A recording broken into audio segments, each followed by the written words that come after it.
लोकसभा चुनाव में उत्तर प्रदेश में नुकसान ने सिर्फ बीजेपी को ही नहीं बल्कि आरएसएस को भी परेशान कर दिया है। लोकसभा चुनाव वाली गलती आगे आने वाले 10 विधानसभा उपचुनाव और 2027 विधानसभा चुनाव में ना हो, इसके लिए अब संघ ने उत्तर प्रदेश में हिंदुओं को एकजुट करने की रणनीति पर काम शुरू कर दिया है और आरएसएस इसके लिए सबसे पहले यूपी में बंटवारे की दीवार तोड़ेगी। और यह काम कैसे होगा, इसको मैं सिलसिलेवार तरीके से आपको समझाता हूं। देखिए, दलितों पिछड़ों को आरएसएस से जोड़ने का प्लान और इस पर तेजी से काम होगा।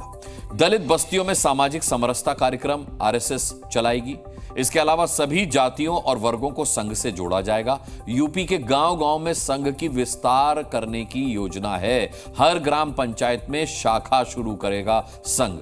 हर गांव में साप्ताहिक बैठक की जाएगी। अगर साफ शब्दों में कहें तो अब यूपी में डबल बुलडोजर से विपक्ष पर वार करने की तैयारी हो रही है। देखिए, पहला बुलडोजर योगी चला रहे हैं, अवैध निर्माण पर वो बुलडोजर चल रहा है, तो दूसरा बुलडोजर संघ का होगा जो जातियों की दीवार गिराएगा।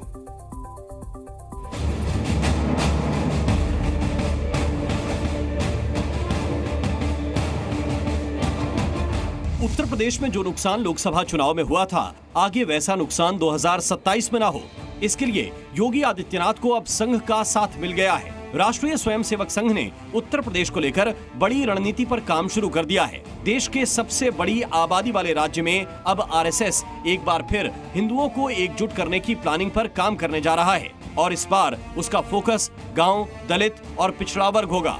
संघ किसी न किसी रूप में गांव में पहुंच बनाने की तैयारी में है। पश्चिमी यूपी से लेकर पूर्वांचल तक के गांव में पैठ बढ़ाने की तैयारी है। इसके साथ ही दलित और पिछड़ों को आरएसएस से जोड़ने की योजना है।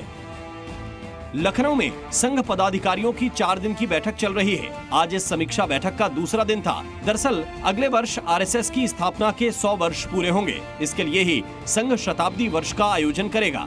वैसे तो ये रणनीति आरएसएस ने अपने विस्तार के लिए तैयार की है, लेकिन इसका अप्रत्यक्ष फायदा बीजेपी को ही होगा।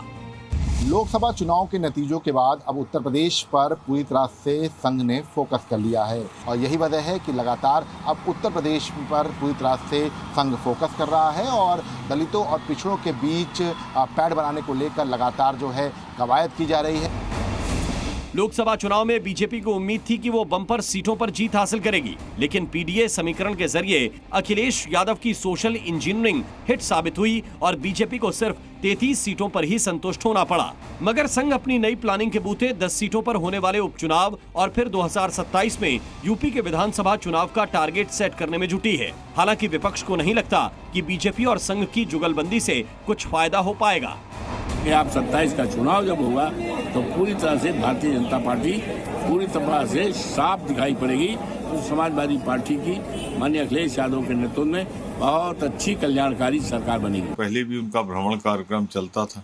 मुझे तो याद है, नड्डा ने कहा हम तुम्हारे बगैर भी काम चला लेंगे। रूलिंग पार्टी का राष्ट्रीय अध्यक्ष ये कह रहा है। अब आगे दोनों के बीच में क्या है ये दिखेगा। दावा तो यहां तक किया जा रहा था कि इस बार के लोकसभा चुनाव में आरएसएस ने खुद को चुनाव से अलग रखा। पिछले दिनों खबरें ये भी चल रही थी कि संघ और बीजेपी में सब कुछ ठीक नहीं है, लेकिन आरएसएस ने इस आरोप को खारिज कर दिया था। संघ ने यूपी पर काम तेज कर दिया है। पिछले दिनों आरएसएस प्रमुख मोहन भागवत गोरखपुर आए थे और अब लखनऊ में संघ की बैठक हो रही है और 1 जुलाई को मोहन भागवत गाजीपुर आने वाले हैं। मतलब लोकसभा चुनाव की गलती को दूर करने के लिए संघ का पूरा फोकस यूपी पर है। विशाल रघुवंशी, जी मीडिया, लखनऊ। जी न्यूज़।